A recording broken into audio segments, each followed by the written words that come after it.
Sud Matin. Babacar Samb.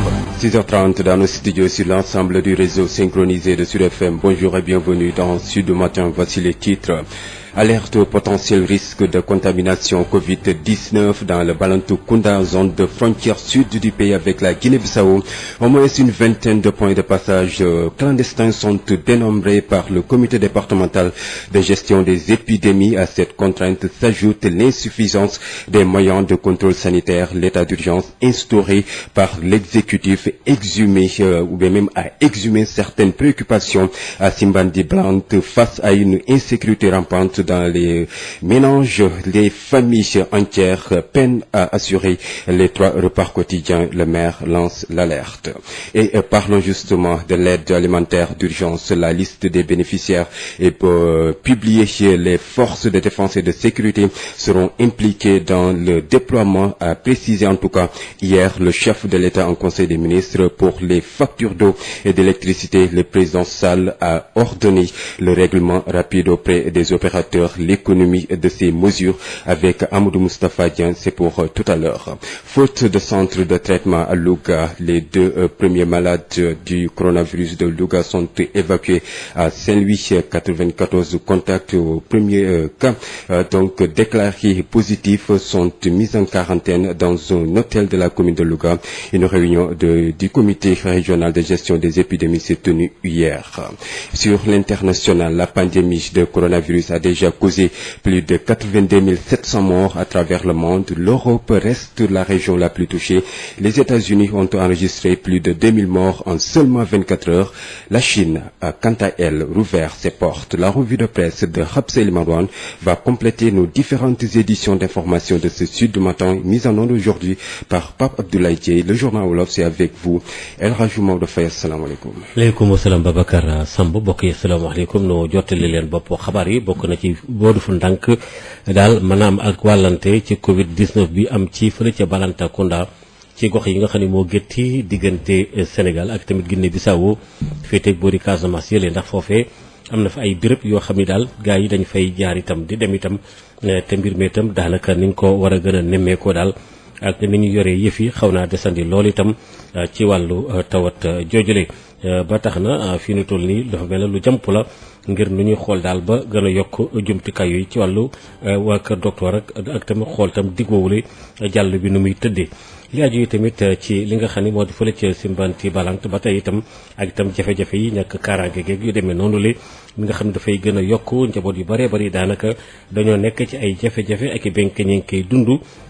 maanaam sax daal ak dund lekk goo xam ne gi mën nañ cee jëfandikoo daanaka ndékki añ ak reer ñett yooyu nga xam ne moom la ñu aadawoo di def itam lu fa tumuranke la ci gox yooyu li laaj yi tamit ci dimbali ba tey itam ci wàllu dund gi njiitu réew mi wax ne daal itam nañu daal di baral yëf yi fi nu toll nii séddale gën koy séddale itam ñu dugal ci ñi nga xam ne ñoo yore wàllu kaaraange gi ñu war koo gën a mën a nemmeeku bu baax a baax nga xam ne bu ñuy joxee dund gi force de sécurité yi dañ leen ci daal di tabbal loolu itam wax nañ ko ci conseil des ministres bi nga xam doon nañ ko amal itam démb waxaale fa itam li jëm ci wàllu factures yi jëm ci wàllu ndox meek courant bi loolu itam mu ne nañu ko baral moom njiitu réew mi jox daal di waxtaan tàmbali itam ne la jëflante ak ñi nga xam ne itam ñoo di waa Sénélec ak ñi nga xam ne ñoo di waa Sen'Eau loolu lépp daan ci dëkk ci biir xabaar yi.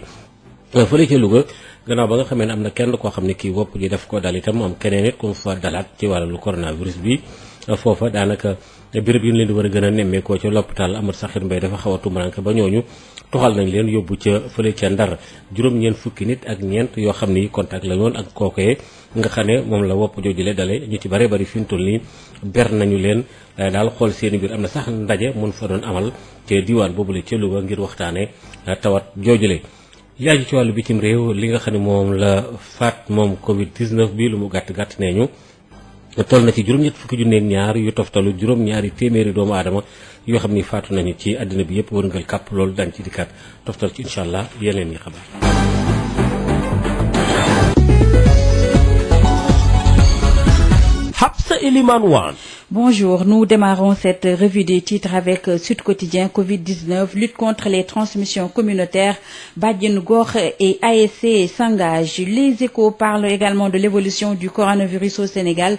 La montée des cas communautaires inquiète. Wa Grand Place, propagation à grande échelle du Covid-19, la menace de Keur Massar. Après Wa Grand Place, place à Vox Populi, mesure radicale contre la propagation du coronavirus. Pourquoi il faut rendre le masque obligatoire? Après Vox Populi, nous nous intéressons à la une du Soleil de ce matin. Distribution de l'aide alimentaire aux populations. Le chef de l'État insiste sur l'urgence. L'AS affiche à sa une annulation de la dette des pays impactés par le Covid-19. Macky, nouvel avocat de l'Afrique. Après l'AS, nous nous intéressons à la une de l'enquête, situation des travailleurs dans certains secteurs, le spectre de l'effondrement social. 24 heures titre ce matin sur baisse d'activité et risque de licenciement. Macky Sall verrouille les emplois. Libération, met basse de Teranga Gold sur l'or du Sénégal.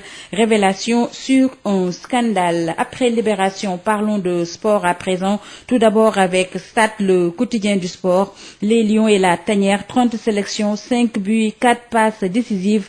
Keita Baldé, l'étoile tarde à briller. Et nous terminons par Sunu Lamb. Tafa Gueye, Tyson, Baboy et Yekini mis à terre. Balla Gaye 2, bourreau de la génération 90. Habsa Eliman Wane. asalaamaaleykum dal leen nag jàmm ci li gën a fës ci ëttu yéenekaay yi dañu koy door ak Sud Quotidien dañu waxtaane ba tey jàngoro bi di Covid-19 nee na nag ngir xeex lépp loo xam ne dafa jëm ci law bi muy law ci askan wi rawatina ak cas communautaire yi. waa Sud Quotidien di ñu xamal ne bàjjenu gox yi ak ASC yi fi mu toll nii dugg nañ bu baax a baax seen loxo jëmale ci wàllu xeex coronavirus. ñu wax ba tey ci law bi nga xam ne moom la coronavirus di law ci Sénégal ak les Échos ne ñoom it ñuy xamle ne daal li nga xam ne mooy li ñu duppee cas communautaire fi mu toll nii ëlëm na ñëpp. waa Grand Place it law bi nga xam ne te mu gaaw lool moo xam ne moom la Covid-19 di law file nee na daal jaaxal na ñëpp rawatina nag fële ca Kër Massar ndax mbir ma foofa jéggi na dayoo. Vox Populi ñoom nag di ñu waxtaane lépp lu jëm ci xeex coronavirus boobu ñoom nag ci seen gis-gis daal nee nañ lenn rek la ñu war a def fi mu toll nii mooy fexe ba askan wi ku nekk daal ñu ne la faw nga takk masque mu doon ndigal la. bu ñu jógee ci Vox Populi ñu jàll ci Soleil ñoom nag li leen soxal waxtaane ñu dund bi nga xam ne moom lañ fas yéene jox ñi nga xam ne ñooy askan wi nga xam ne daal dañoo sonn waa jëmale ci wàllu coronavirus bi. moo tax it njiitu réew mi daal nee na bu lu ko gën a loon maanaam daal ñu def ko ci ni mu gën a gaawee. bu ñu jógee ci Soleil jàll ci L'As Cité di ñu waxtaane wàllu Macky Sall di président de la République xam ne daal fi mu toll nii moom mooy layool l'Afrique jëm daal ci nu nii lal bépp bor boo xam ne yoreel na ko yeneeni réew. ñu jàll ci l'enquête ñoom it li leen soxal jëm ci nekkinu fi mu toll nii liggéeykat yi ndax jafe-jafe yu bëri yi nga xam ne moom lañ nemmeeku ci secteur yu bëri ñu ngi daal yi yoot askan wi daal dana métti lool jëmale ci loolu lee.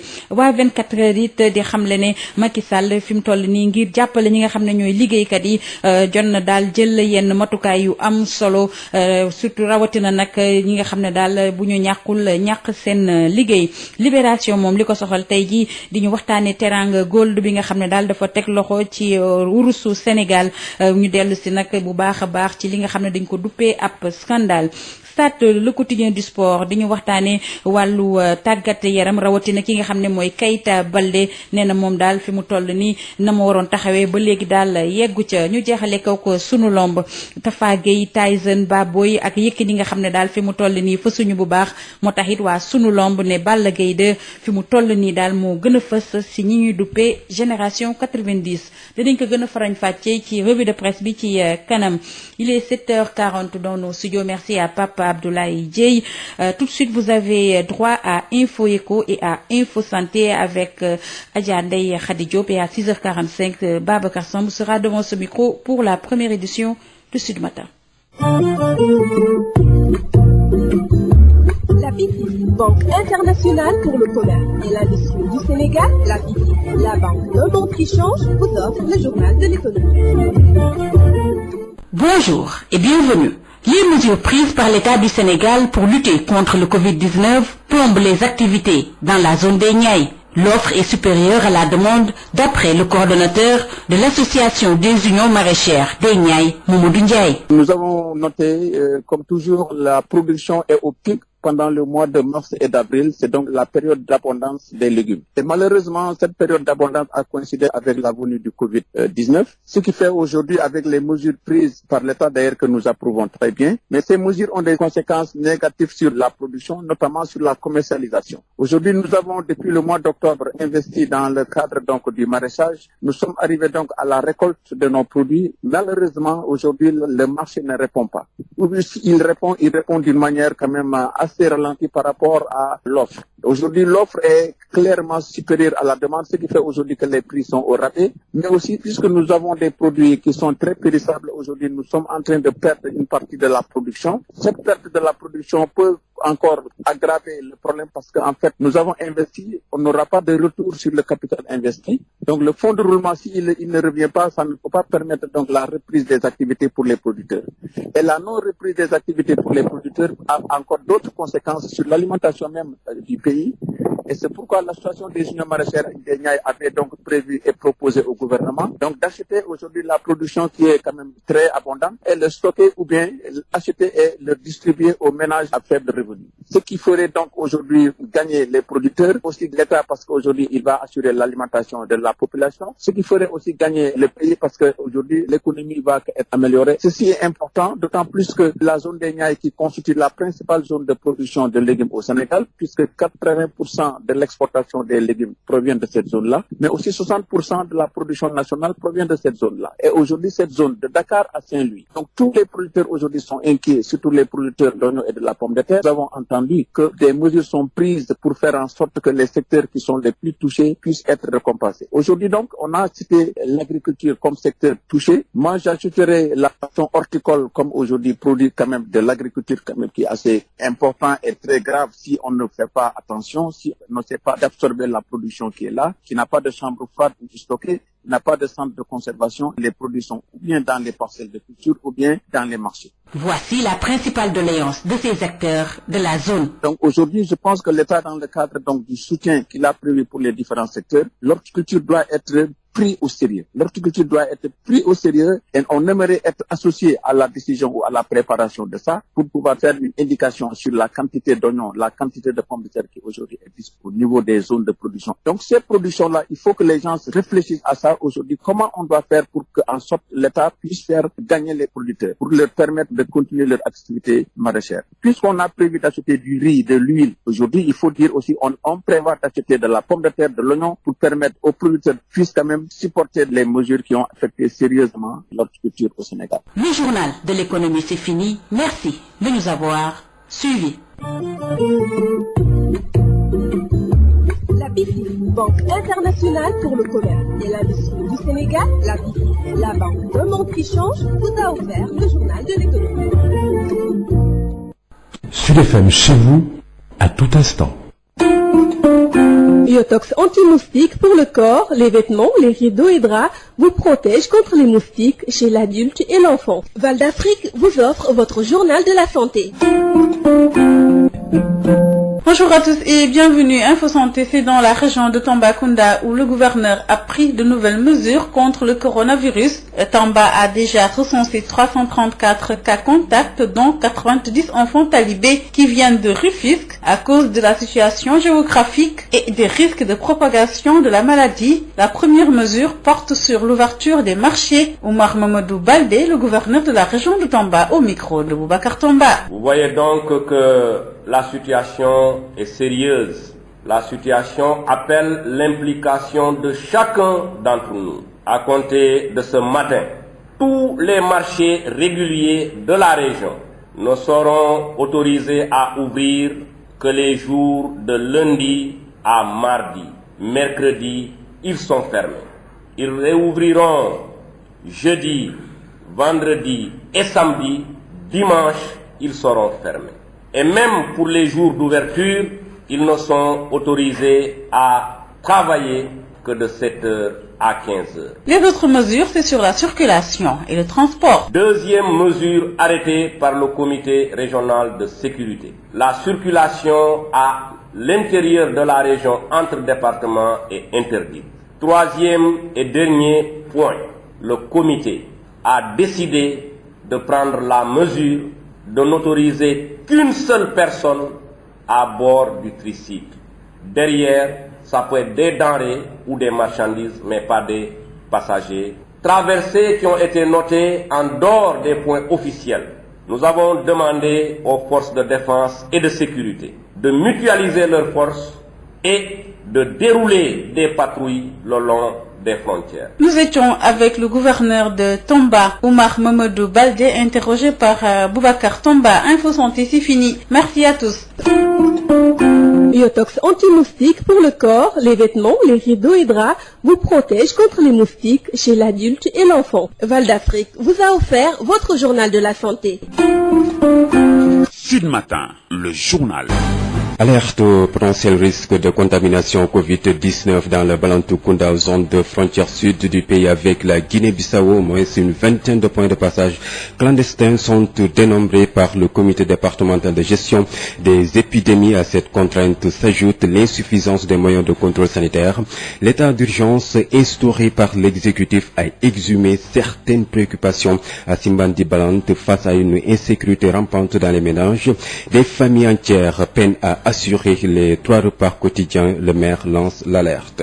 Et parlons justement de l'aide alimentaire d'urgence. La liste des bénéficiaires est publiée.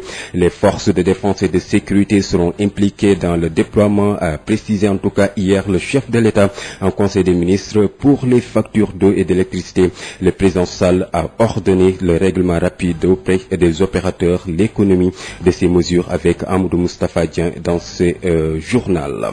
Faute de centre de traitement à Louga, les 2 premiers malades du coronavirus de Louga sont évacués à Saint-Louis. 94 contacts du premier cas déclarés positifs sont mis en quarantaine dans un hôtel de la commune de Louga. Une réunion du comité régional de gestion des épidémies s'est tenue hier. Sur l'international, la pandémie de coronavirus a déjà causé plus de 82 700 morts à travers le monde. L'Europe reste la région la plus touchée. Les États-Unis ont enregistré plus de 2000 morts en seulement 24 heures. La Chine a quant à elle rouvert ses portes. Cette édition d'information est mise en onde par Pape Abdoulaye Dieye. Les détails c'est après ceci. Sud Matin. Babacar Samb qui vous dit bonjour et bienvenue. Faute de centre de traitement à Louga, les 2 premiers malades du coronavirus de la région sont évacués à Saint-Louis. 94 contacts du premier cas déclarés positifs sont mis en quarantaine dans un hôtel de la commune de Louga. Une réunion du comité régional de gestion des épidémies s'est tenue en présence de Lamine Kissama. La région de Louga a enregistré son 2e malade du coronavirus. Le premier cas déclaré positif suite à une transmission dite communautaire a contaminé un membre de sa famille. Louga ne disposant pas pour l'heure de centre de traitement, les 2 patients sont admis dans une structure sanitaire de la vieille ville Saint-Louis à 70 km. Cheikh Sadibou Senghor est le médecin-chef de la région médicale. Les 2 cas ont été assez. Maintenant, il faut que la région de Louga soit autonome dans le cadre de la prise en charge. Il y a un travail qui a été fait avant-hier avec l'hôpital régional de Louga et avec le directeur. On a mis en place un cadre qui peut prendre presque 10 personnes malades, si toutefois on en aura, mais ce cadre doit être validé par le niveau central qu'on attend. En attendant, il y a des questions qu'on a déjà discutées en CRGE qui nous permettront de pouvoir transporter les cas, si toutefois on en aura, si l'hôpital régional de Saint-Louis sera saturé, qu'on puisse voir d'autres destinations pour nos patients en attendant que le centre de traitement au niveau de Louga soit prêt pour que nos patients soient pris en charge. 94 personnes, dont 38 membres de la famille des 2 malades, des contacts à haut risque sont mises en quarantaine dans un hôtel de la capitale du Ndiambour. Cheikh Sadibou Senghor, médecin-chef de la région médicale de Louga. On a pris 94 personnes qu'on a mis dans des conditions plus ou moins modestes, mais également pour aller très rapidement. Les contacts à haut risque, ce sont des contacts à prélever. Déjà, le premier jour, on a fait des prélèvements. Parmi ces prélèvements, ce cas positif qui nous est arrivé, 40 prélèvements ont été faits hier. Et aujourd'hui également, on fera d'autres prélèvements pour nous permettre d'identifier le plus rapidement possible les cas positifs, de démarrer très tôt le traitement, mais également de pouvoir préserver davantage le reste des cas contacts, mais également de la population de Louga. Le médecin-chef de la région médicale, tout comme comme le gouverneur de région, ont insisté sur les gestes barrières à adopter. La meilleure façon, selon eux, pour lutter contre la propagation de la pandémie. Se laver les mains, éviter les rassemblements, respecter la distanciation sociale, éliminer les déplacements inutiles. Lamine Gueye Saman, Louga, Sud FM. Lamine Gueye Saman, les Sénégalais en provenance des États-Unis et qui étaient confinés au Lac Rose sont libérés. L'information est du docteur Aram Top Sen, directrice générale de l'action sociale, qui invite les populations à ne pas stigmatiser ces Sénégalais de la diaspora. Voici la directrice de l'action sociale au micro d'Amoudou Moustapha Dian. Oui, elles sont libérées parce qu'elles ont été déclarées négatives. Parce que c'est un confinement qui devait durer 14 jours, parce qu'on estime que c'est la durée d'incubation de la maladie. Après 14 jours, ces personnes qui n'ont pas été révélées positives, donc sont libres d'aller chez elles. Certaines qui ont été testées positives, ont été reprises au niveau des services de santé.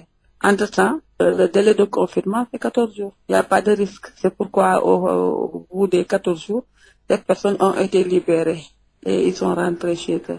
C'est des personnes à qui nous avions, par le passé, beaucoup dépendu. Voilà, c'est des personnes qui ont beaucoup soutenu par la rente migratoire les familles sénégalaises qui sont restées ici au pays. Donc, ces personnes-là qui sont revenues de l'étranger, qui ont presque perdu leur emploi. Quand vous perdez votre emploi, vous perdez votre dignité. Donc, vous êtes venus dans votre pays et vous êtes encore victime de stigmatisation. Moi, je crois qu'il faudrait que les Sénégalaises aussi reviennent à nos anciennes valeurs de solidarité. Et puis, confinement dans la région de Tambacounda. Désormais, la circulation est interdite entre départements. 334 cas de contact sont suivis, parmi eux des talibés qui viennent de Rufisque. Boubacar Tamba. 334 personnes sont confinées à Tambacounda, dont 90 enfants talibés revenus de Rufisque. 7 individus venant d'un pays limitrophe et alpagués quelque part parce qu'ayant contourné les points de passage officiels, tout comme les contacts du premier malade du département de Goudiri. Vous voyez donc que la situation est sérieuse. La situation appelle l'implication de chacun d'entre nous. Dira Omar Mamadou Baldé, le gouverneur de Tambacounda, et c'est pourquoi de nouvelles décisions sont prises. À compter de ce matin, tous les marchés réguliers de la région ne seront autorisés à ouvrir que les jours de lundi à mardi. Mercredi, ils sont fermés. Ils réouvriront jeudi, vendredi et samedi. Dimanche, ils seront fermés. Et même pour les jours d'ouverture, ils ne sont autorisés à travailler que de 7h à 15h. Deuxième mesure arrêtée par le comité régional de sécurité. La circulation à l'intérieur de la région entre départements est interdite. Troisième et dernier point. Le comité a décidé de prendre la mesure de n'autoriser qu'une seule personne à bord du tricycle. Derrière, ça peut être des denrées ou des marchandises, mais pas des passagers. Traversées qui ont été notées en dehors des points officiels. Nous avons demandé aux forces de défense et de sécurité de mutualiser leurs forces et de dérouler des patrouilles le long des frontières. Les 9 personnes du fameux bus sont sorties de confinement parce que ne présentant aucun signe. Boubacar Tambacounda, Sud-Est. Alerte au potentiel de risque de contamination Covid-19 dans la Balantoukunda, zone de frontière sud du pays avec la Guinée-Bissau. Au moins 20 points de passage clandestin sont dénombrés par le comité départemental de gestion des épidémies. À cela s'ajoute l'insuffisance des moyens de contrôle sanitaire. Le conseil départemental de Goudomp et la mairie de Simbandi Balant ont mis la main dans la poche pour soulager la demande. Correspondant Sidiou Moussa Dramé. Les collectivités territoriales de l'ex l'extrême sud de Sédhiou se barricadent contre le Covid-19 et apportent leur contribution à l'effort de guerre. Moussa Bokoum, le président du conseil départemental de Goudomp. Le partenaire premier du comité départemental, c'est le conseil départemental. Et c'est pourquoi nous avons jugé nécessaire à participer à la lutte. En cherchant des produits d'hygiène, une valeur de 2 millions, 2 tonnes de riz, des kits d'eau et une enveloppe de 500 000 francs pour appui en carburant dans le cadre de leur supervision. Il ajoute que la veille sentinelle doit être renforcée en zone de frontière. On appelle, n'est-ce pas, à la responsabilité individuelle et collective pour que ces frontières-là soient bien surveillées. Le préfet du département de Goudomp salue ce geste mais rappelle dans le même temps des contraintes liées à l'insuffisance des thermoflash ainsi que la mobilité clandestine en zone de frontière. Ousmane Niang. C'est un appui qui vient à son heure. Nous avons constaté 18 points de passage officiels au niveau du département. Je pense qu'il n'y a que 5 à 6 points qui ont des thermoflash. Nous avons décidé d'acheter encore d'autres thermoflash. L'autre aspect aussi, c'est l'appui en carburant pour les différentes structures. Médecin-chef de district, des forces de défense et de sécurité, la gendarmerie et l'armée et aussi au niveau des comités locaux autour des sous-préfets. Et ici, on est dans une zone frontalière. Et on a dénombré une vingtaine de points de contournement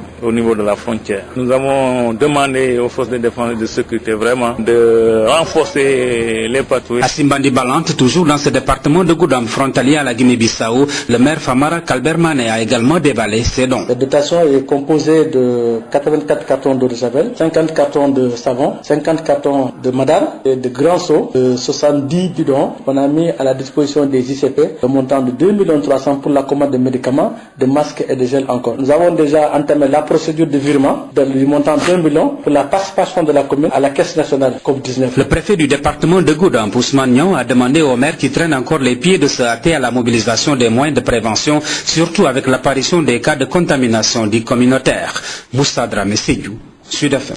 Moussa Dramé, parlons de l'insécurité alimentaire rampante dans les ménages de Simbandi Balante consécutives aux exigences de l'état d'urgence. Le maire Famara Kalber Mani déclare que des familles entières peinent à assurer les 3 repas quotidiens et exhorte à la mise en place rapide de l'aide alimentaire dans la plus grande transparence. Ces propos sont recueillis par Moussa Dramé. J'ai fait le tour de beaucoup de familles, mais je me suis rendu compte que certains peinent même à manger dans la journée. Et vraiment, je vais lancer l'appel au ministre du développement communautaire. Parce que le président de la République a donné des instructions. Il faudrait que vraiment ces instructions soient appliquées à la lettre au niveau de la base. Et j'interpelle nous-mêmes en tant qu'autorité, pour que, en tout cas, ce don qui va arriver puisse arriver à destination. Nous avisons, nous avertissons tous les malfaiteurs qui seront, en tout cas, en route. Pensez pouvoir vraiment amener ça quelque part. Nous allons nous mettre en barrière comme un seul homme, pour que vraiment les populations puissent vraiment recevoir ce que le président de la République leur a dédié. Et je pense que quand le pays, la nation est à des moments pareils, nous devons tous ensemble prendre conscience que l'heure n'est plus au gaspillage, l'heure n'est plus à la politique. Mais le plus important, c'est que nous devons être ensemble. Et quand on est ensemble, on est fort. Parlons de la gestion du Covid-19 en Conseil des ministres. Le chef de l'État a annoncé donc plusieurs mesures pour les factures d'eau et d'électricité. Il a demandé le règlement rapide auprès de la Sénélec et de Sen'Eau. Pour la distribution des vivres, les forces de défense et de sécurité seront impliquées pour la sécurité de l'emploi et au plan économique. Le président Sall a ordonné des instructions. La synthèse de tout cela avec Amadou Moustapha Dian. Conseil des ministres de ce mercredi 8 avril, le président Macky Sall a souligné le caractère urgent de la distribution des vivres. Il a demandé au ministre du Développement communautaire d'impliquer les forces de défense et de sécurité dans le déploiement de l'aide alimentaire dédiée aux populations. Et d'ailleurs, le ministère a même sorti la liste des bénéficiaires qui est déjà publiée. En ce qui concerne les factures d'eau et d'électricité de la tranche sociale, le président Sall a demandé à l'État de diligenter le règlement rapide auprès des opérateurs que sont la Sénélec et Sen'Eau, et ceci pour soulager le plus rapidement possible les ménages. Aussi, pour préserver les emplois pendant cette pandémie, une ordonnance sera prise à cet effet. Pour le secteur de la santé et de l'action sociale, notons ce plan d'investissement d'urgence qui sera lancé dans les prochains jours dans le domaine des initiatives régionales, voire continentales, après la délibération issue de la réunion restreinte des chefs d'État et de gouvernement de l'Union africaine le 3 avril dernier. L'Afrique envisage de définir une position commune pour la riposte contre le Covid-19 avec ses partenaires bilatéraux et multilatéraux, a annoncé le président Macky Sall. D'ailleurs, le chef de l'État a à cet égard lancé l'appel de Dakar pour une stratégie d'annulation de la dette des pays africains assortie d'un plan de rééchelonnement de la dette commerciale qui va permettre à l'Afrique d'avoir un nouveau départ dans le cadre du nouvel ordre économique mondial post-Covid-19. Voilà, c'est la fin de cette édition d'information. El Hadji Maodo Faye s'installe pour le journal Wolof. Sud FM. Il est 7h. Sud FM xibaar yi. mbokk yi juróom-ñaari waxtu mooy door a jot asalaamaaleykum ñu nuyu leen fas yéene leen a jot lit xabaar yi. bokk na ci li nga xam ne rek dafa jëm ci wàllu Covid 19 bi ba léegi fi nu toll nii ak tamit xeex bi nga xam ne moom lañ koy xeex itam ci tamit bët saalumu réew mi itam gox yële féeteeg boori Guinée Bissau jàllo bi ak dem beeg dëkk bi mën a indi itam ay sabab ci mbir yooyu la daan ci dikk léegi ak itam fële ca Louga nga xamee ne am na ñaar sax ñoo xam ni fi nu toll nii wopp joojule alawtiku na leen waaye nag itam tumuranke ci béréb yu ñu leen nemmee ko tax nañu doxal leen ba Ndar dañ ci toftal itam yeneen it xabaar it yoo xam dafa aju ci wàllu ba léegi rek tomb boobule ak it conseil des ministres bi dogal yi nga xam ne itam njiit réew mi jëmale waat na ko foofee ngir itam ñu gën a baral ndimbal yi rawatina ak facture courant yi ak itam ndox mi nga xam ne foofoot dane nañ ci boole wàllu karange gi Papa Lay moo nekk ci xarale.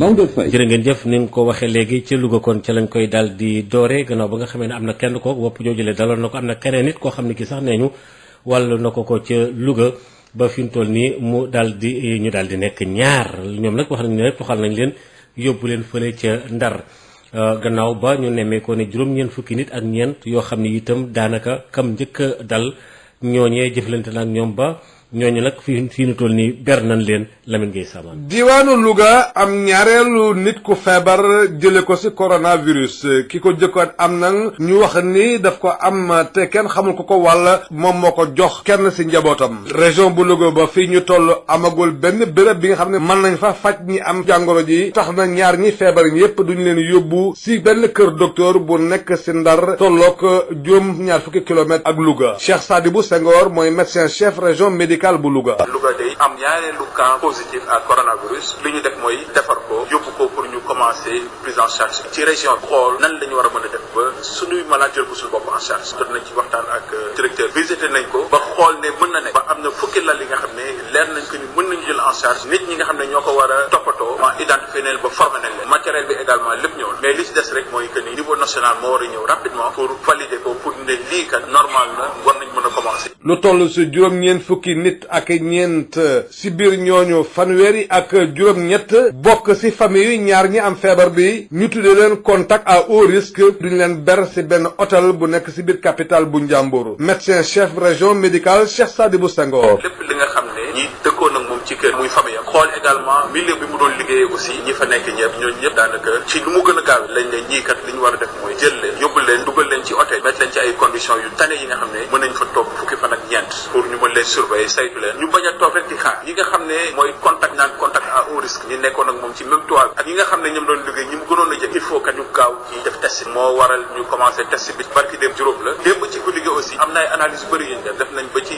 40 analyses. moom kilifa yi kër docteur ci diwaan bi moo gouverneur bi yépp di ñaan askan bi ñu sàmmonte ak digle yi ndax loolu dong moo mën a tax doomu jàngoro ji bañ a law ci askan bi mooy lan di raxas say loxo wàññi daje yi fexe ba nit ak moroom muy am lu toll ci mètre waaye itam wàññi lambar bi ak dox yi amul benn solo ki leen doon jot li xibaar yi fii ci Louga Lamine Gueye Samane Sud FM. Lamine Gueye Samane sénégalais yi nga xam ne dañoo jóge woon fële ci Amérique moom te ñu yóbbu woon leen fële ca Lac Rose bar leen fa mujj nañ leen nag daal di bàyyi ñu ñibbi seeni kër loolu sax xabaar bi ki ko joxe mooy kii di Aram Top Sène mi nga xam ne moo di directrice générale bu yor wàllu action sociale maanaam moo ko dénk Moustapha Dieng ñu déglu ko. déedéet ñoom dañoo comprendre la yaakaar kenn bëggul ku yokk seen quarantaine parce que quarantaine bi dañu ne bu dee ñi nga xam ne dañoo nekk peut-être à domicile wala bu fekkee ne ñoom ci biir confinement bi dañuy jokkoo ak di gisanteeg di laalante ñooñu xam nga doomu jàngoro mun na jógee ci kii dem ci kii mais bu fekkee ne ñi nga xam ne seen confinement ci ay chambre la ñu nekkoon kenn ku ci nekk ak néegam yaakaar naa ne amuñu woon jokkalantoo bu nga xam ne war na tax kenn amee foofu feebar wàll feneen seen durée nag d'incubation mooy 14 jours yi nga xam ne yaakaar nañ ne buñ leen ko tegee maladie bu nekkee ci ñoom dina feeñ loolu jot na ba mu jotee ñi ci testé négatif ñu bàyyi leen ñi ci testé positif ñu yóbbu leen ñu dellu ci centre de santé yi ñu faj leen foofu bu ñu wéree ñu dellu.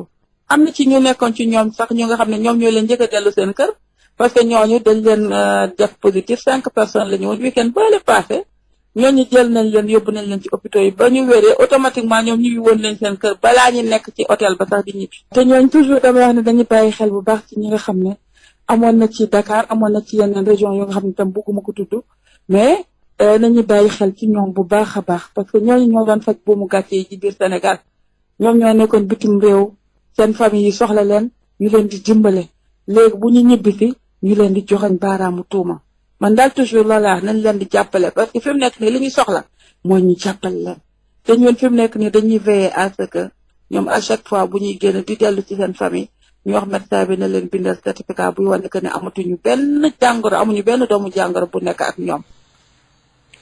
ca fële ca Tambacounda foofa gouverneur ba dafa jël dogal moom kenn dootul génnati amul dem ci département ruq-ruqaan dem ci dëkk ak dëkk yi jege yeeg ba mu ci mën a doon ñëpp la bind daal ne na ñoom ñëpp na tekk tekkaaral circulation bi amatul nañ ko taxawal jeex na ci département yi 300 nit ca Tamba ak fanweer ak ñeent yoo xam ne yii ñoom ñi ngi leen di xool ndax contact suivi lañ daal ñu jëfalante woon ak koo xam ne kii wopp ji def koo dal ñoom sax nee ñu 300 ak fanweer ak ñeent yooyu le am na ci ñooñ ay taalibe lañ di ay dongo yoo xam ne yi ñu ngi bawoon ca Tëngéej Boubacar Tamba. saytu cas communautaire yi fexe ba ñu yem fii mooy taxawaayu mbootaay bii di Ankawuli bu Tambacounda talaata ji lañ door xaaj bu njëkk plan bu bees bu ñu nas Idrissa Lay ci njiit yi la bokk. don bi Mamadou Kassé def jëmale ko ci askanu Tambacounda bi dafa composé aussi 500 lave-mains ak 2000 cartons de savon ak ay antiseptiques équipe bu mu fi bàyyi bi def nañu réunion ciblé nañu quartier yi.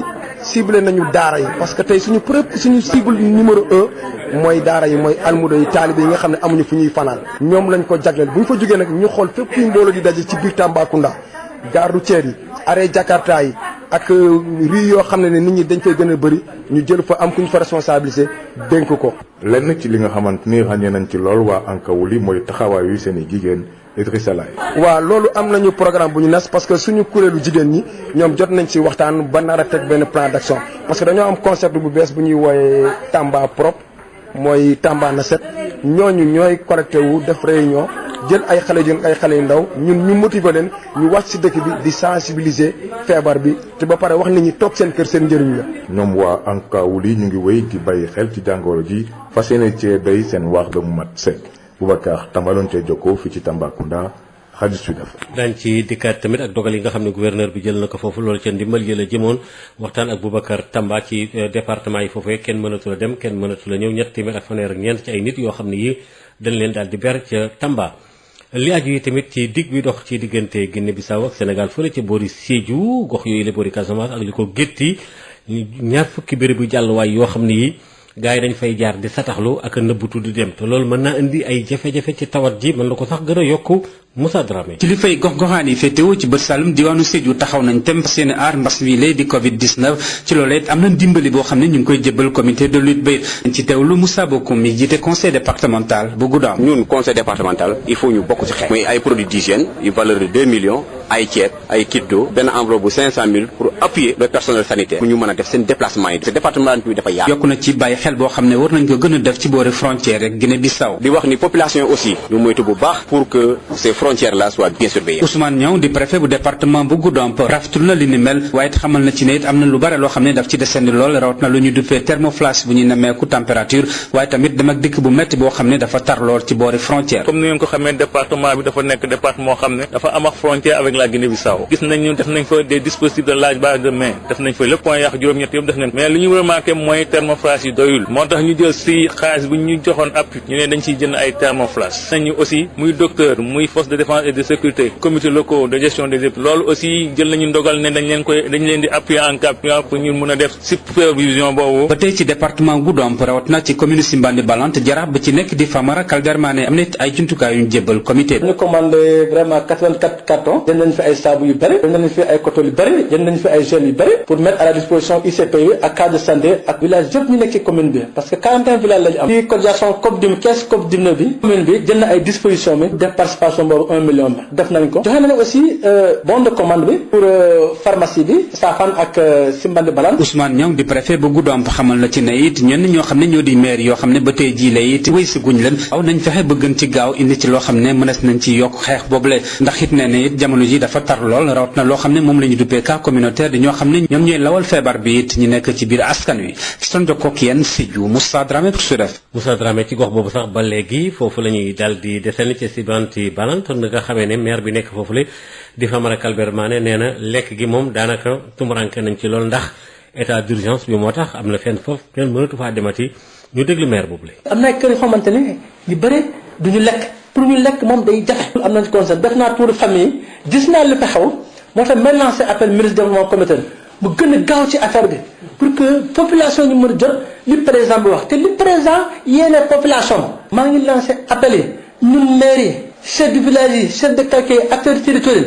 nañuy def lu sérieux parce que lii boo jëlee par exemple jël ndogal bu muy def situation exceptionnelle c'est parce que dafa bëgg population donc il faut que ñun aussi ñu bëgg suñu bopp xam fu ñuy jëm li ñëw ñu bañ ko politiser li ñëw ñu bañ ko dultal ñu def ko de manière très transparente ki war a am mu jot ko moom man dina ci taw te engagement boobu laa jël na képp koo xam ne doo gisoo sa bopp ci engagement jarul ngay approché ci ñun parce que ñun institution état la ñu appliqué moo tax may naan population jeunes yi nañuy wàññi seen regroupement yi comme nguur si wax parce que santé bi lu am solo la vraiment kenn ku ne nga toog sa kër kenn ku nekk nga toog sa kër ñu bàyyi dajaloo bi ak waxtaan yi nga xam ne daanaka amul njëriñ loolu day tax rek tawat ji di gën a law ci Covid 19 bi ba léegi conseil des ministres bi nga xam ne démb doon nañ ko amal njiit réew mi yëkkati fa ay kàddu waxe itam ñu baral dogal yi nga xam ne jot nañ ko jël jëm na ci wàllu courant bi ak itamit wàllu ndox mi dem na itamit ci wàllu dund bi sax boo fee nga ne mën a séddale mi itam nañ ci tàbbal loxo yi ñi nga xam ne yor wàllu karange gi tënk yi ak Amadou Moustapha Dieng. conseil des ministres bu tey bile am na ay dogal yu am solo yu ci génn président Macky Sall ki ndotteel la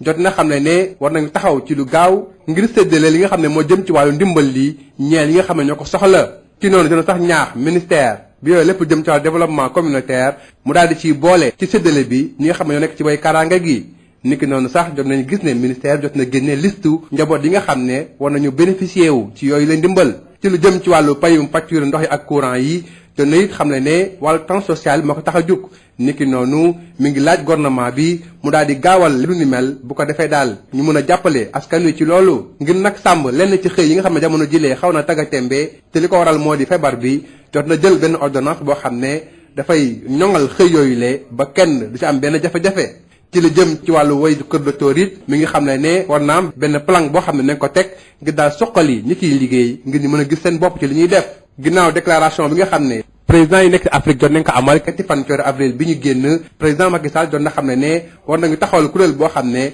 mooy jëmmal xeexu Afrique ngir daan coronavirus bi le niki noonu sax moom président Macky Sall daal ci sukkandiku daal di lancer li ñu naan appel de Dakar bi maanaa fexe daal ba bor bi nga xam ne dañ ko teg ci kaw ndodd Afrique ñu daal di koy teggi wala boog sax bu ñu ko teggiwul ñu daal di koy dàqandi daal di seetaat ni ñu koy fayee bu ko defee réew Afrique yi duñu loru ñaari yoon ci wàllu feebar bi le Amadou Moustapha Dieng fële ca Ngàcci Nawde foofee wax nañu ne ca boori Saloum ba tey Kaolack ak yu ko wër maanaam kii di Tamsir Bakhoum conseil municipal la bu nekk foofule yëkkati na ay kàddu jëmale ko ci discours bi nga xamee ne Serigne Mbaye Thiam di ministre bi ñu dénk wàllu ndox meeg assainissement moo ko wax nee na daal kàddu yi mu ministre bi wax xaw naa joonu lool ndax daal ci fayum facture ndox yi moom daa mel ne daal ñu nekk ci dëkk yi taax yi la gën a jox rek gëdd ñu nekk ci àll bi Tamsir Bakhoum conseil municipal la ci commune bu Ngàcci ñu déglu ko ci micro Mamadou Camara. ñun nag su nekkee dañoo fal ñu nekk ay conseillers municipaux yaakaar naa ne dañoo am cër ba nga xamante ne war nañ koo taxawee rawatina nag ci gox yi nga xamante ne fa lañ ñu fale ñu jàpp ne fii nga xamante ne fi lañ bokk ñun suñu dëkk yi ñu ngi bokk ci région de Kaolack te région de Kaolack boobu ñi yor ndox mi du nekkatul ay Asifor wante ki nga ko yor mi ngi tudd Flex Eau boo demee ci région de mel ni Diourbel ak i Thiès ki nga ko yor mu ngi tudd Atwatex ki nga yor mbirum courant bi taxaw na mu ne danañ jël mbirum courant bi das ko yombalal askan wi mu nekk nit ki nekk ci àll bi wala ku nekk ci réewu taax mi ñoom ñëpp dañ leen di yemale loolu dañ koy rafetlu lool te ànd ak moom ci mbir moomu nag ki nga xamante ne moom mooy naataangoom di Serigne Mbaye Thiam yor mbirum ndox mi ak li nga xam ne mooy assainissement dafa taxaw mu ne déet ndox mi dañ niñ koy jàppee pour dimbale askan wi mooy ñi nekk ci taax yi rek la ñuy feel ñaari weer wante ñi nekk ci ñi nga xam ne àll bi ñoom daal di jël lu toll ni 7 milliards daal di koy jox ñoom ñooy ay société yi ku mel ni Flex Eau wala Aquatex pour ñoom ñu jël naa dañuy dem defaree ay tuyaux dañ ne ñun loolu anuñu si kon képp ko nga xam ne jóg nga ne damay jàppale nguur wala mu nekk ndawal nguur pour ne li nga xam ne président de la République jël na ko mu ndogal nii laa koy defee wax dëgg yàlla war nga ci xool lan mooy bëgg-bëgg askan wi ñun askan wi daal li ñu wax fii ci àll bi mooy nii nga xamante ne ministre de l'énergie def na ko ministre de l'eau moom it na ko defee noonu mooy na jël ñaari weer yii nii mu feel ko ñi nga xamante ne ñoom ñooy néew si doole yi ñi nga xamante ne ñoo nekk ci àll bi comme ni ñu koy defalee ñi ñu nekk ci taax yi su nekkee ministre bi daf ne amuñ benn butu jomtukaay boo xam ne moo mën a mooy permettre ñu xam ñaata la kon loolu ñun daf ñu jaaxal lool ndaxte Flex Eau wala Aquatex am na ñu wax comptabilité seen trésorerie boobu boo fa demee xam seen comptabilité war na ñoo xam ñaata la ñuy dugal ci weer bu ne ci mbiru ñi nga xamante ne jóge na ci ñi nga xamante ne ñoom ñooy di jóge ci àll bi ministre bi dañ koy wax na dal ci ginnaaw ci proposition boobu parce que proposition bi lan rek la ñu indil mooy dañu jël xaalis ba nga xamante ne dañ koy jël dugal ko ci kees ga nga xamante ne kees boobu du dem ci askan wi wante day dem ci ñeneen ñi nga xamante ne dañ leen dooleel kon li ñu ñaan président de la République bu nekkee mi ngi ñuy dégg ak ministre de l'eau bu nekkee mi ngi ñuy dégg ak ki nga xamante ne moom mooy gouvernement bi ñëpp ñoom ci seen bopp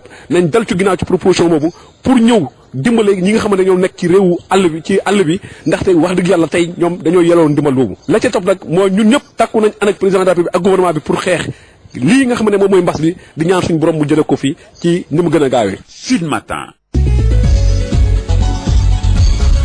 Babacar Samb. Bonjour et bienvenue dans cette édition d'information que nous débutons par le nouveau coronavirus Covid-19 et la situation à Mbour. 15 patients ont été diagnostiqués positifs au Covid-19 à Mbour. Un patient a recouvré la santé sur une cinquantaine de cas contacts mis en quarantaine dans un hôtel.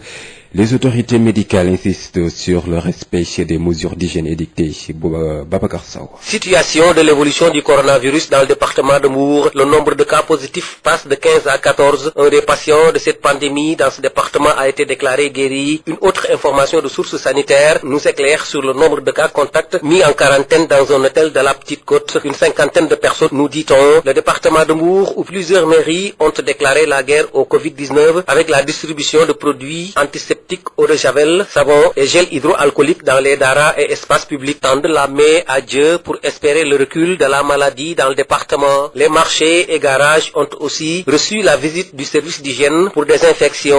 Les autorités sanitaires de la Petite Côte, pas trop bavardes sur la question du coronavirus, recommandent tout simplement de suivre les mesures d'hygiène et de santé, l'utilisation du savon, du gel et produits antiseptiques, mais également des masques dans les espaces publics. Une mesure barrière pour freiner la propagation du coronavirus dans le département de Mbour. Babacar Sow depuis Mbour pour Sud FM. Alerte au potentiel de risque de contamination Covid-19 dans la Balantokounda, zone de frontière sud du pays avec la Guinée-Bissau. Au moins 20 points de passage clandestins sont dénombrés par le comité départemental de gestion des épidémies. À cela s'ajoute l'insuffisance des moyens de contrôle sanitaire. Le conseil départemental de Goudomp et la mairie de Simbandi-Balante ont mis la main à la poche pour soulager la demande. Correspondant Sidiou, Moussa Dramé. Les collectivités territoriales de l'extrême sud de Sédhiou se barricadent contre le Covid-19 et apportent leur contribution à l'effort de guerre. Moussa Bokoum, le président du conseil départemental de Goudomp. Le partenaire premier du comité départemental, c'est le conseil départemental. Et c'est pourquoi nous avons jugé nécessaire à participer à la lutte. En cherchant des produits d'hygiène, une valeur de 2 millions, 2 tonnes de riz, des kits d'eau et une enveloppe de 500 000 francs pour appui en carburant dans le cadre de leur supervision. Il ajoute que la veille sentinelle doit être renforcée en zone de frontière. On appelle, n'est-ce pas, à la responsabilité individuelle et collective pour que ces frontières-là soient bien surveillées. Le préfet du département de Goudomp salue ce geste mais rappelle dans le même temps des contraintes liées à l'insuffisance des thermoflash ainsi que la mobilité clandestine en zone de frontière. Ousmane Niang. C'est un appui qui vient à son heure. Nous avons constaté 18 points de passage officiels au niveau du département. Parce qu'il n'y a que 5 à 6 points qui ont des thermoflash. Nous avons décidé d'acheter encore d'autres thermoflash. L'autre aspect aussi, c'est l'appui en carburant pour les différentes structures. Médecin-chef de district, des forces de défense et de sécurité, la gendarmerie et l'armée et aussi au niveau des comités locaux autour des sous-préfets. Et ici, on est dans une zone frontalière. Et on a dénombré une vingtaine de points de contournement au niveau de la frontière. Nous avons demandé aux forces de défense et de sécurité vraiment de renforcer les patrouilles. À Simbandi-Balante, toujours dans ce département de Goudomp, frontalier à la Guinée-Bissau, le maire Famara Kalber Mané a également dévalé ses dons. La dotation est composée de 84 cartons d'eau de javel, 50 cartons de savon, 50 cartons de madar et de grands seaux, 70 bidons. On a mis à la disposition des ICP le montant de 2 300 000 pour la commande de médicaments, de masques et de gel encore. Nous avons déjà entamé la procédure de virement du montant de 1 million pour la participation de la commune à la caisse nationale COVID-19. Le préfet du département de Gouda, Ousmane Niang, a demandé aux maires qui traînent encore les pieds de se hâter à la mobilisation des moyens de prévention, surtout avec l'apparition des cas de contamination dits communautaires. Moussa Dramé Sédhiou, Sud FM. Moussa Dramé à Simbandi Balante, nous y restons pour parler de l'insécurité alimentaire rampante dans les ménages, insécurité consécutive aux exigences de l'état d'urgence. Le maire Famara Kalber Maniche déclare que des familles entières peinent à assurer les 3 repas quotidiens et exhorte à la mise en place rapide de l'aide alimentaire dans la plus grande transparence. Ces propos sont recueillis par Moussa Dramé. J'ai fait le tour de beaucoup de familles, mais je me suis rendu compte que certains peinent même à manger dans la journée. Et vraiment, je veux lancer l'appel au ministre du développement communautaire. Parce que le président de la République a donné des instructions. Il faudrait que vraiment ces instructions soient appliquées à la lettre au niveau de la base. Et j'interpelle nous-mêmes en tant qu'autorité pour que, en tout cas, ce don qui va arriver puisse arriver à destination. Nous avisons, nous avertissons tous les malfaiteurs qui seront en tout cas en route. Vous pensez pouvoir vraiment amener ça quelque part? Nous allons nous mettre en barrière comme un seul homme pour que vraiment les populations puissent vraiment recevoir ce que le président de la République leur a dédié. Et je pense que quand le pays, la nation est à des moments pareils, nous devons tous ensemble prendre conscience que l'heure n'est plus au gaspillage, l'heure n'est plus à la politique. Mais le plus important, c'est que nous devons être ensemble. Et quand on est ensemble, on est fort. Et voilà, c'est cet appel que je voulais lancer surtout aux gens, aux acteurs territoriaux, aux chefs de village, aux chefs de quartier, à toutes ces personnes qui seront impliquées dans le processus-là. Vraiment que nous-mêmes, c'est nous qui devons rendre le processus transparent. C'est pas le président. Le président a fait ce qu'il devait faire. Les ministres vont donner des orientations. C'est à la population de mettre plus de sérieux pour que l'œil arrive auprès des populations. Le comité international de la Croix-Rouge au chevet des détenus de la maison d'arrêt de correction de Ziguinchor, la sous-délégation donc du CICRR de Ziguinchor a remis un lot de matériel d'hygiène pour participer à la riposte en milieu carcéral. Une assistance et un soutien au secteur pénitentiaire à Ziguinchor. C'est toute la pertinence d'un don de matériel offert par le CICR à la maison d'arrêt de correction de Ziguinchor. Des kits d'hygiène, des produits antiseptiques, des dispositifs de lavage de mains. C'est le matériel que la sous-délégation du CICR de Ziguinchor a remis ce lundi aux autorités pénitentiaires de Ziguinchor. Une façon de jouer pleinement leur partition dans la riposte contre le Covid-19 dans les prisons, souligne le chef de la sous-délégation du CICR de Ziguinchor, doté Adam Koulibaly. Il était bien évident que le CICR, qui est un des partenaires privilégiés du secteur pénitentiaire ici au Sénégal et particulièrement en Casamance, puisse apporter son soutien à ces différentes autorités pénitentiaires-là. Donc notre objectif au travers de cette donation, au travers de cette assistance-là, c'est de permettre aux autorités pénitentiaires de pouvoir lutter et de pouvoir prévenir le risque de propagation de la pandémie en milieu carcéral. Face à la vulnérabilité de ces lieux de détention, le CICR se dit préoccupé par la santé et des détenus et du personnel pénitentiaire. Une distribution de l'eau de matériel d'hygiène qui permettra de renforcer les actions mises en place pour empêcher ou stopper la propagation du Covid-19 en milieu carcéral. Ziguinchor, Ignace Dey, Sud FM. Ignace Dey, parlons toujours de la lutte contre la propagation communautaire du Covid-19. L'association Ankawouli s'engage en attendant la mise en œuvre de son programme de sensibilisation conçu par sa junte féminine. Elle a investi les principales places publiques et d'art pour y positionner des lavements et du savon. Boubacar Tamba pour plus de détails. La gestion communautaire du Covid-19, l'association Ankawouli de Tambacounda en a fait son cheval de bataille.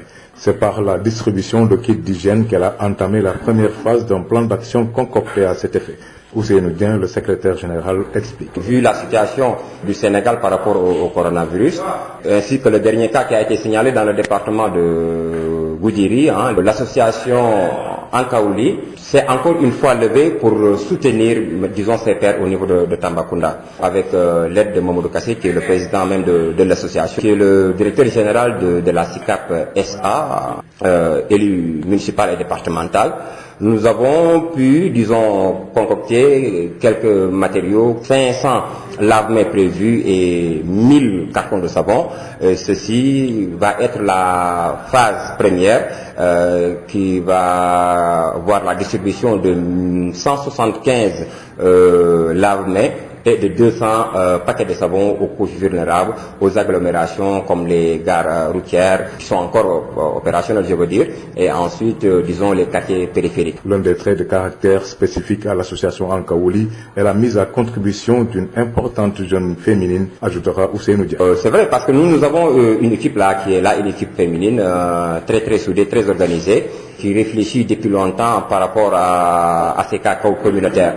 Pratiquement, nous avons dans notre plan d'action, n'est-ce pas, une sensibilisation qui est prévue à ce que les gens restent chez eux, parce que le cas communautaire qui n'est pas assez très maîtrisable, donc on est dans ça. Je pense que le deuxième et le troisième volet vont voir effectivement cette phase de sensibilisation qui va être effectuée. Ankaouli soutiendra monter en puissance si le besoin se fait sentir.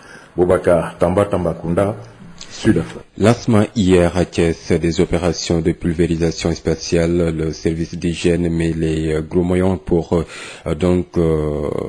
contrecarrer le Covid-19, les autorités locales et municipales s'engagent à accompagner cette initiative aux côtés des populations pour le respect des règles d'hygiène. Babacar Ndao. Après la région de Dakar, Thiès accueille l'équipe de pulvérisation du service national d'hygiène. Le colonel Moussa Diansar, chef du service national d'hygiène, conduit les opérations.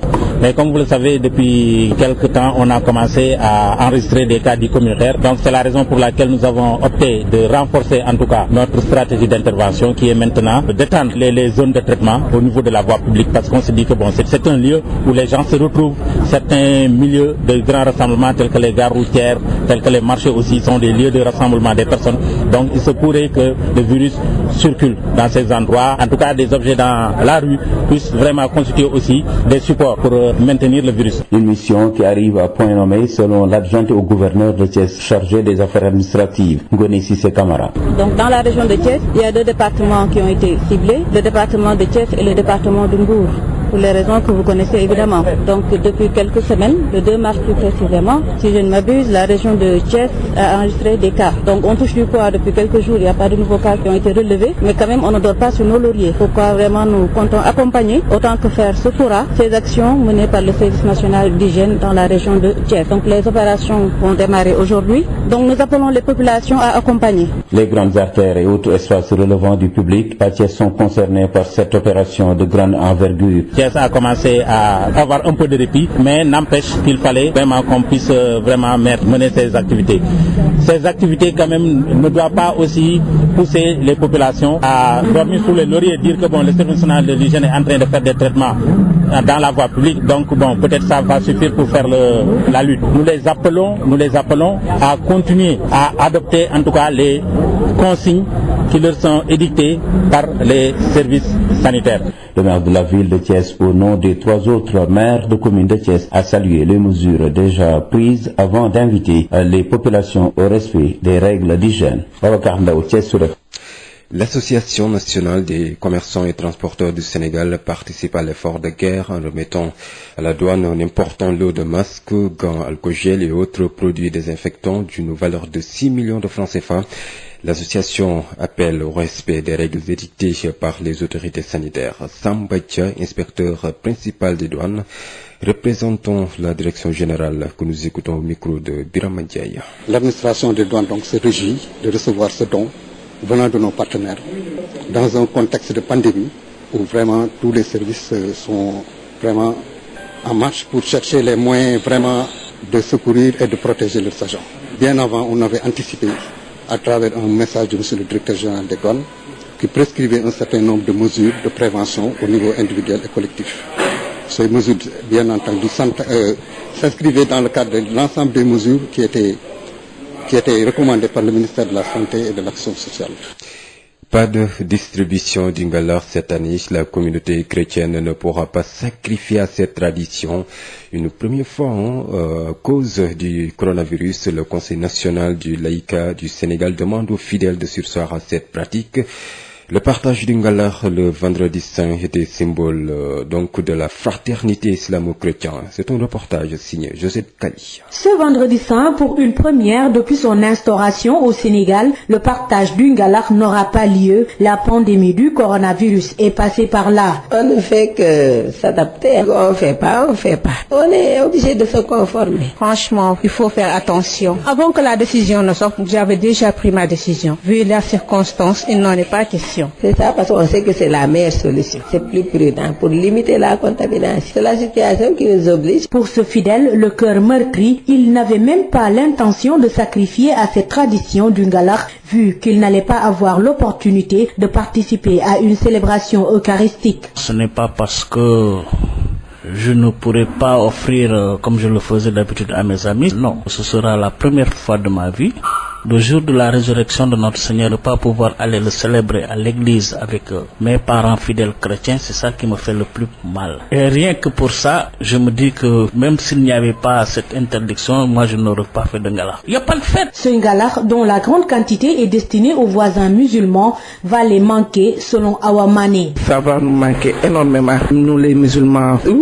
C'est un très bon geste. Par exemple, si on nous donne le Ngalar, le jour même, nous, on ne prépare pas le dîner. Le goût du Ngalar, c'est autre chose pour nous. Parce que nous, ici, à la cité, les femmes chrétiennes nous donnent du Ngalar qui a un très bon goût, masha'Allah. Et Cécile Diouf d'ajouter que même si ce partage fait défaut, le moment doit être un temps de prière pour son prochain. À ce moment, ce qui est important, c'est la prière, la solidarité. Vraiment, que chacun pense à l'autre, on prie les uns pour les autres. Et en union de prière, que Dieu exauce les prières et nous délivre vraiment de cette pandémie. C'est ça l'essentiel. Cette année, à cause du Covid-19, la distribution du Ngalar est interdite. Toutefois, certaines familles comptent le faire, mais pour une consommation juste familiale. Josette Kali, l'absence du Ngalar ne va pas entacher en rien la célébration pascale.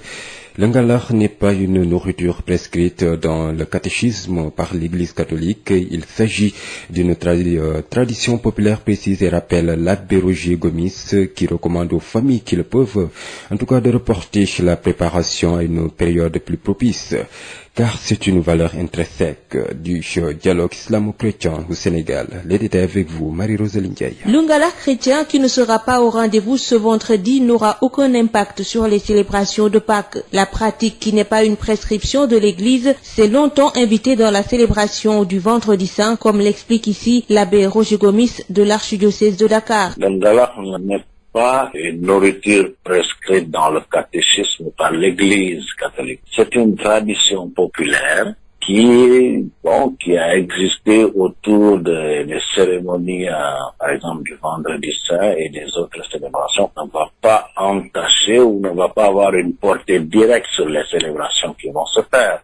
Ce n'est pas une prescription de l'Église. Et puis la valeur de nos célébrations ne s'en trouvera pas diminuée parce qu'il n'y aura pas de Ngalar. Cependant, la décision de surseoir à la préparation du Ngalar a été recommandée par les mouvements et associations catholiques de tous les diocèses du Sénégal compte tenu de la pandémie. Donc le Conseil du laïcat, qui regroupe les mouvements et associations catholiques à travers les diocèses et même à travers le pays, qui a recommandé aux fidèles de surseoir à cette préparation, compte tenu vraiment du contexte actuel avec cette pandémie. Ainsi, il est recommandé aux familles de reporter à un moment plus propice la préparation et le partage du Ngalar, devenu gage aujourd'hui du dialogue islamo-chrétien. Et parlons justement de ces conséquences au marché Arafat de Grand Yoff. Les meuniers sont désespérés à cause du coronavirus car les familles chrétiennes ne préparent pas cette année chez le Ngalar à cause de la pandémie de Covid-19. Leur chiffre d'affaires dégringole. Nous dit Fatoumata Diallo. Marché monument, plus connu sous le nom de marché Arafat, les moulins à mille ne sont pas envahis comparés aux années précédentes. Cette année, les familles chrétiennes ne vont pas préparer le Ngalar à cause de la pandémie du coronavirus. Dans ce magasin, deux jeunes garçons manient les machines, l'une pour la pâte d'arachide et l'autre pour le maïs et le mil. Interrogé sur la question, il nous informe que cette année, ce n'est pas le rush. C'est à cause de la pandémie et puis les préparatifs du Ngalax sont suspendus. Tous ces facteurs font que les clients ne viennent plus. À quelques mètres de là, dans un autre magasin, les sacs de mil et de maïs superposés, les seaux de pâte d'arachide alignés. Omar, le gérant, nous explique lui aussi que cette année rien ne marche. Et il poursuit en disant que même les vendeuses de bouillie et couscous se font rares à cause du couvre-feu. Ce n'est pas le grand rush, c'est à cause du coronavirus. Mais à pareil moment, c'était le fil indien qui se formait. C'est une crise mondiale, mais nous rendons grâce à Dieu dans toutes les circonstances. Venu acheter des ingrédients pour la préparation du ngalax, Victorine déclare que c'est juste pour sa famille et quelques voisins. Je suis venu faire mes courses pour préparer le ngalax. En tout cas, je vais préparer celui qui a foi en moi pour consommer. De toute façon, nos voisins sont d'accord. Les meuniers aussi ne sont pas épargnés par les conséquences de la pandémie du Covid-19, car, disent-ils, les chiffres d'affaires sont en baisse. Fatoumata Diallo, la brigade commerciale des douanes de Caraïbes a saisi 5 colis, soit 230 kg de chanvre indien d'une valeur de 20 millions de francs CFA dans la nuit du lundi au mardi vers 2h du matin en plein couvre-feu dans la forêt de Caraïbes, un village situé dans la commune de Prohan, dans le département de Nioro. En cette période d'état d'urgence, les éléments de la subdivision des douanes de Kaolack, Kaffrine et Fatick ont une double mission, lesquelles lutter contre la fraude et surveiller les mouvements des personnes dans toutes les zones frontalières et pour faire face au Covid-19. Mamadou Camara. 5 colis de chanvre indien de variété brown équivalent à 250 kg de drogue dont la valeur s'élève à 20 millions de nos francs. C'est la quantité de l'herbe qui tue saisie par la brigade commerciale des douanes de Caraïbes sous la houlette du chef de poste, le lieutenant Lamine Diène, et de l'agent de constatation des douanes, Diène Anne. Une saisie qui a eu lieu en plein couvre-feu dans la nuit du lundi au mardi vers 2h du matin dans la forêt du village de Kerwar qui se situe à quelques encablures de la commune de Porokhane. C'est suite à des investigations très poussées et des informations reçues par le chef de la subdivision des douanes de Kaolack, le colonel Mam Hassan Sissé, que les éléments de Caraïbes ont réussi cette bonne opération. Les porteurs de cette quantité de chanvre indien voulaient tromper la vigilance des douaniers en utilisant les pistes de production, mais malheureusement ils sont tombés dans le piège de ces derniers, des porteurs de drogue qui ont pris la poudre d'escampette en se volatilisant dans la nature. Dans un contexte marqué par une crise sanitaire, la subdivision des douanes de Kaolack, celle de Kaffrine et de Fatick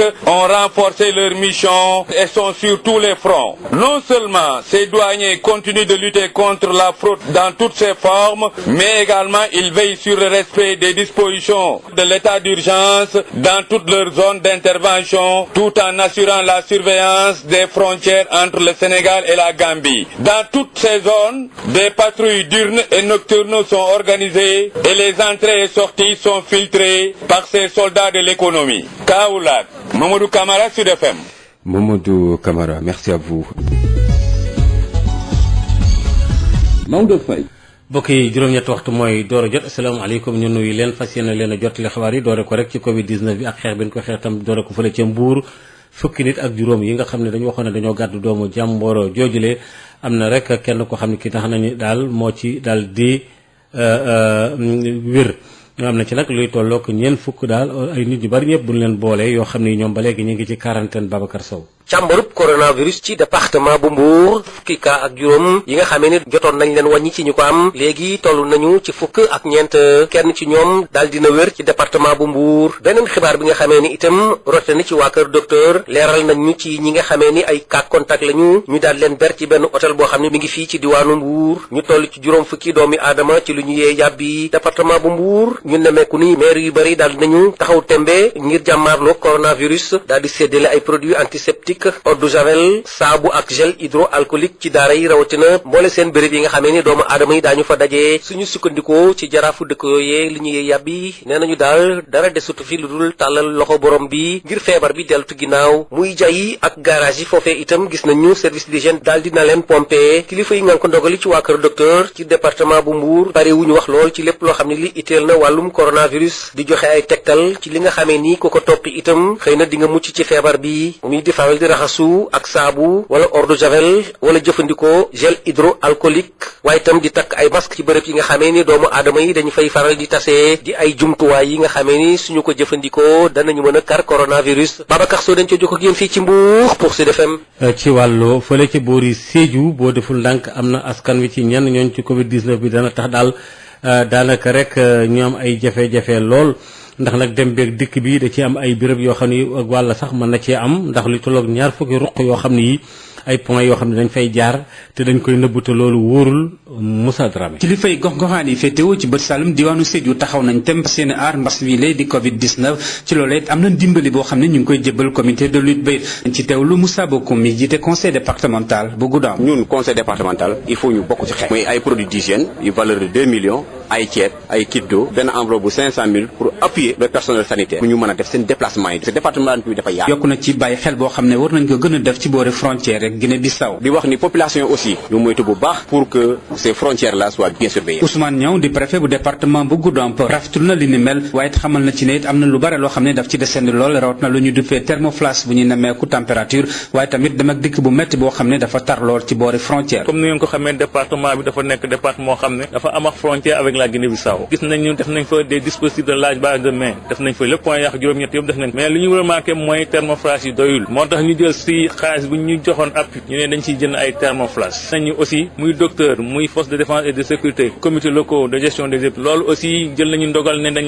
leen di appuyer en cas pour ñu mën a def supervision boobu. ba tey ci département Goudomp rawat na ci commune Simbandi Balante jaraaf ba ci nekk di Famara Kaldermané am na ay jumtukaay yu ñu jébbal comité bi. ñu commandé vraiment 84 cartons jënd nañ fi ay saabu yu bëri jënd nañ fi ay coton yu bëri jënd nañ fi ay gel yu bëri pour mettre à la disposition ICP bi ak cadre de santé ak village yëpp ñu nekk ci commune bi parce que 41 villages la ñu am. ci cotisation COP19 bi commune bi jël na ay dispositions bi def participation boobu 1 million bi def nañ ko joxe nañ aussi bon de commande bi pour pharmacie bi Safane ak Simbandi Balante. Ousmane Niang di préfet bu Goudomp xamal la ci ne it ñenn ñoo xam ne ñoo di maire yoo xam ne ba tey jii la it wéy si guñ leen aw nañ fexe ba gën ci gaaw indi ci loo xam ne mënees nañ ci yokk xeex boobule ndax it nee na it jamono ji dafa tar lool rawat na loo xam ne moom la ñu duppee cas communautaire di ñoo xam ne ñoom ñooy lawal feebar bi it ñu nekk ci biir askan wi ci doon jokkoo ak yéen Sédhiou Moussa Dramé pour Sud FM. Moussa Dramé maire boobu sax di Famara Kaldermané mi ngi artu moom itam ne boo deful ndànk wàllu lekk gi dana am ay jafe-jafe lool ndax couvre-feu yi moo tax daal dund gi doy na waar loolu ñu déglu ko ci micro Moussa Dramé.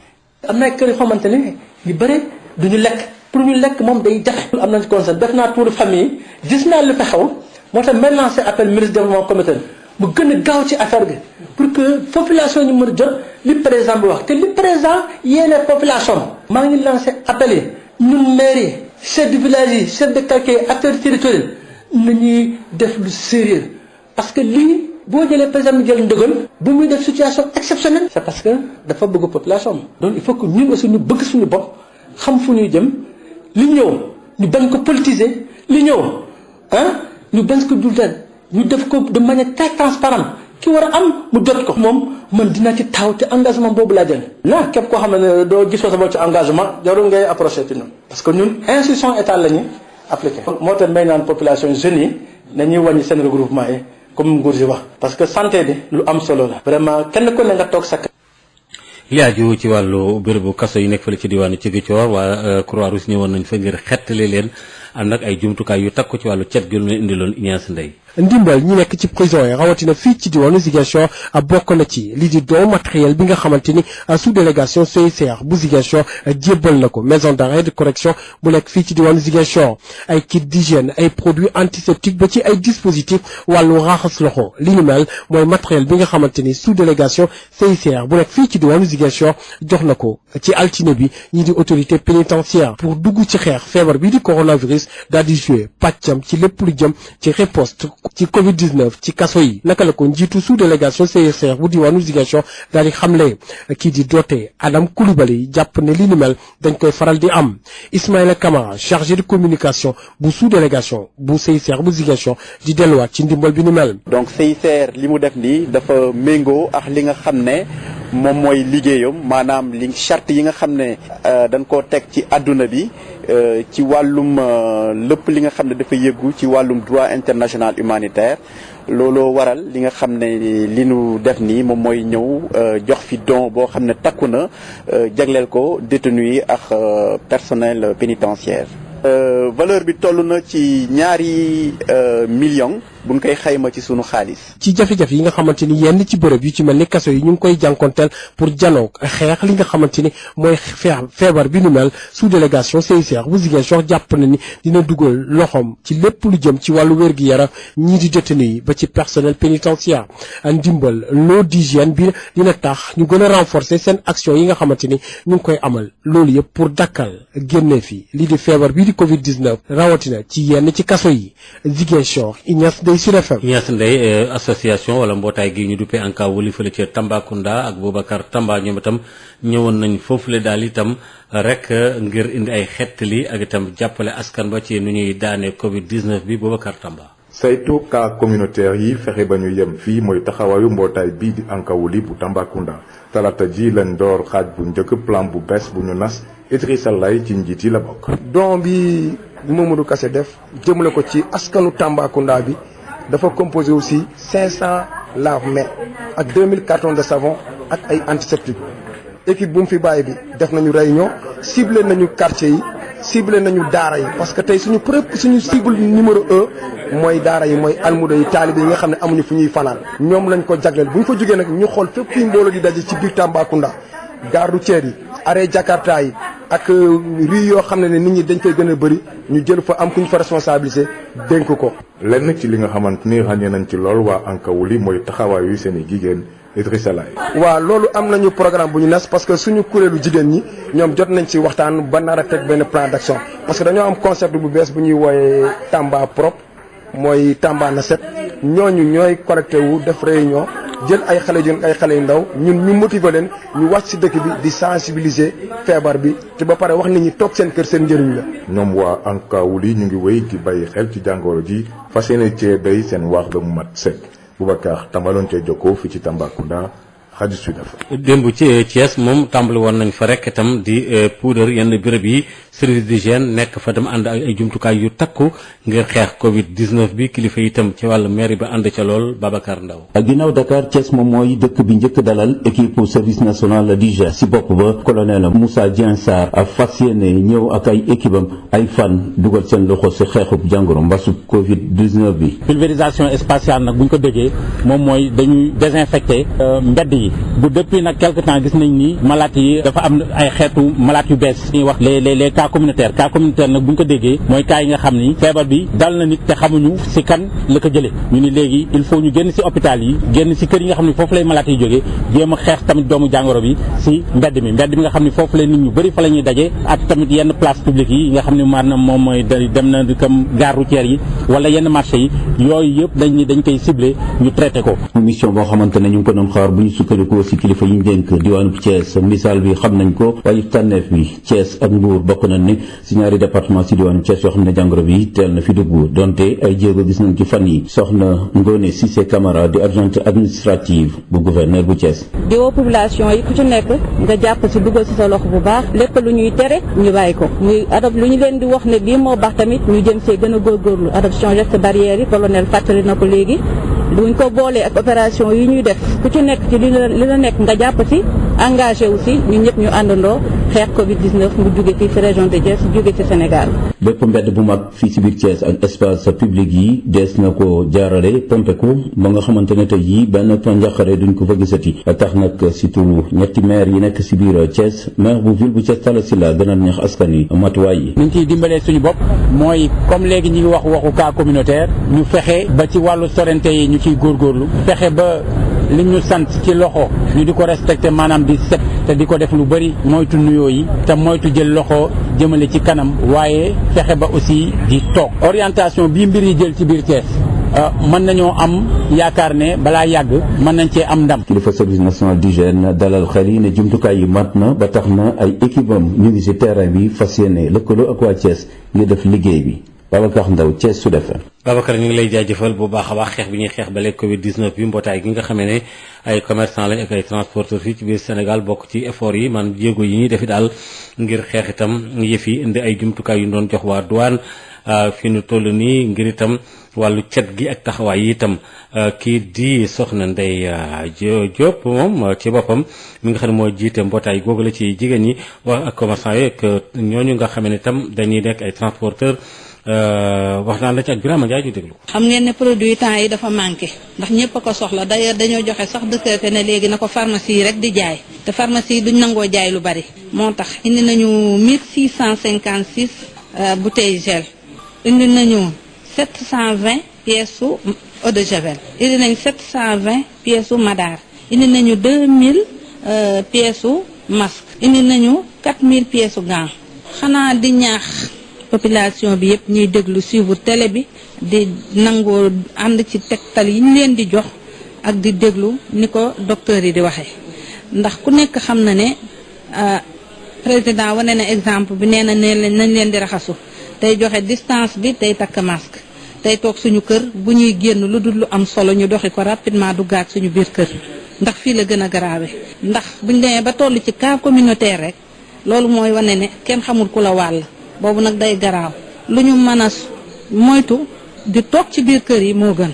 ak tamit marché Arafat ba nekk fële ca Grand Yoff ñu daal di dem foofule gannaaw ba nga xamee ne ñi nga xam tam ñoo fa nekk itam rek di meññ yi daanaka ñoom am nañ yaakaar joo xam daal dafa xaw a yàkkeeku ndax itam li ko waral rek mooy coronavirus bi njabootu chrétien yi nekk foofule ñoom ñu ngi wàcc sax daal at mi daal nu mu war a demee. waaye ngalax bi daal dana xaw a tumuranke lool ndax itam ñu waroon a yore mooñ beeg sunguf seeg yooyu xaw naa doy war Fatoumata Diallo. marché monument ñu gën ko xam ci marché Arafat fii nag machine yi wolee feesul dara ay nit buñ ko méngaleeg at yu ñu weesu at bii nag famille chrétienne yi nag ñoom nee nañu dañu defar ngalax ndaxte jàngoroy coronavirus gi. ci magasin bi ñu fekk fi ñaari xale yu góor ku nekk taxaw ci benn machine benn bi nag di wal dugub ak mbokk. ñu leen laajee ñu ngi xamal ne nag liggéey bi doxul noonu. xam nga rek mbas mi moo tax léegi comme ça leen di wax ne ngalax du am ren moo tax léegi ñu bari daal ñëwul mais ay benn daal ñu ngi ñëw moom waaw mais ñooñu moom pour seen kër la rek du bari quoi. ñu doxaat demaat ca beneen magasin saaku dugub yi ñu teglante leen ak saaku mboq yi tigadege yi tamit ñu rangale leen. Omar moom nag moom lañ fi fekk mi ngi xamal ne nag ren ji dara doxul jaaykatu fonde yi ak jaaykatu cere yi sax jamono ji ñëwatuñu li ko waral rek moo di couvre-feu bi di tàmbale 20h. wax dëgg yàlla ren moom gisuñu kenn parce que ñoom nee nañu ren ngalaxuñu feebar moo tax quoi heure bi moom daan na fekk nit ñi bëri fii rang bi nekk fii mais ren moom gis ñu kenn crise mondiale la moom kay kenn ñëwul ñi daa ñëw ñëpp gisoo si kenn mais nag dañ koy sant yàlla rek comme que ñu ngi dund ba koy fekk ba koy nettali. mu ñëw ndugg si yi nga xam ne moom lay toggee nga la xam Victorine ñi xamal ne nag ren ji ci seen biir kër dong lañ koy yemale ci yenn ci seen i ay dëkkandoo. dégg-dégg rek laay ni moom la ñuy jënd siwo bi waaw mooy gën a kii daal moo gën a gaaw daal moo gën a simple. léegi yéen est-ce que da ngeen di séddale nga la. waaw dañuy séddale mais comme soo dëkkee say dëkkandoo wóolu nañ la affaire yooyu noonu waaw mun nañ ñëw lekk mais di leen defar moom mais ñun ñëpp nag ñu dëkkal nee nañ defar. wolkat yi ñu fekk nag fii ci marché Arafat jamono ji jaaxle li ko waral moo di jàngoroy coronavirus gi daf leen laal ñoom it ñi xamal ne daan am buñ ko méngaleeg ren ji ute na lool. ca boori Saloum la ñuy dem ba léegi ak Mamadou Camara boori Kaolack brigade commerciale bi nekk foofule ci wàllu douane dañoo jàpp ci kër Ayib luy tolloo ko juróomi colis yoo xam ne daal ay ëmb lañ yoo buñ ko xaymaa toll na ci ñaari téeméer ak juróom fukk ci ay kilo ci wàllu xeetu yamba ñu duppee ko chanvre indien fii ni toll nii xaalis ba buñ ko xaymaa toll na ci ñaar fukki millions ci suñu ay koppar mu nekk nag daanaka démb daanaka barki démb ba 2 heures du matin jot na ci couvre-feu bi ñoom ñii tàbbi foofu lay bëgg a jaar kër Ayib waaye nag ca département bu Nioro ak boori Porokhane ak yu demee ci commune boobu la waaye nag jàpp nañu leen Mamadou Camara. juróomi colis yamba ñax bu bon boobu di brown suñ ko xayma toll na ci 200 ak juróom fukki kilo ci xaalis nag natt nañ ko ci 20 millions mooy drogue bi nga xam ne brigade commerciale douane bu Kër Ayib ki ko jiite di chef de poste bi di lieutenant Lamine Diène ak agent de constatation des douanes Diène Anne jàpp nañ ko loolu nag ñu ngi ko jàppee ci couvre-feu bi ci guddik altine jàpp talaata boori 2 heures du matin ci àll dëkk bu ñuy wax Kër Waar jege lool commune Porokhane ginnaaw ba nga xamee ne chef subdivision des douanes bu Kaolack di colonel Mame Assane Cissé jot na xibaar yi loolu yombalal na liggéey bi ñi nga xam ne ñoom ñoo nekk ci brigade des douanes bu Kër Ayib looloo tax rek ñu teg loxo juróomi colis yamba yooyu ñuy wax brown ñi nga xam ne ñoom ñoo yoroon yamba boobu yoon yi ñu jëloon moom mooy barab yu ruqe yi pour mun a jàllale drogue boobu waaye nag fekk na douanier yi doon leen yeeru looloo tax sax ñoom seen bopp daal di daw ne mër dugg ci biir àll bi jamono ji nga xam ne dafa dëppook feebar bi di coronavirus subdivision des douanes bu Kaolack ak Kaffrine ak Fatick gën a lëkkale seen doole frontière bi yépp ak dëkk yi nga xam ne fraude bi daf fay jàll ak tamit feebar bi njortu ne mun na fa def ay ñaawteef ñoom douanier yooyu ñu nga fa subdivision des douanes lu mooy xeex bi muy xeex ak fraude bi diggante Sénégal ak Gambie waaye douanier yi ñoom it jël nañ seeni motukaay ci état d'urgence bi ba tax na fépp fu ñu nekk rek ñu ngi saytu diggante Sénégal ak Gambie ak frontière bi yëpp looloo tax nag ñuy amal sax ay patrouille ci bëccëg bi ak guddi gi su ko defee ñu gën a matal seen liggéey ci jamono ji nga xam ne Covid-19 bi mi ngi lëmbee àddina wërngal këpp Kaolack Mamadou Camara Maodo Faye. jërë ngeen jëf mbokk yi kon foofu la xabaar yi bu rëy ñu ngi leen di ñaanal jàmm léegi nag li ci toftal mooy li ñu duppee Sud Nutrition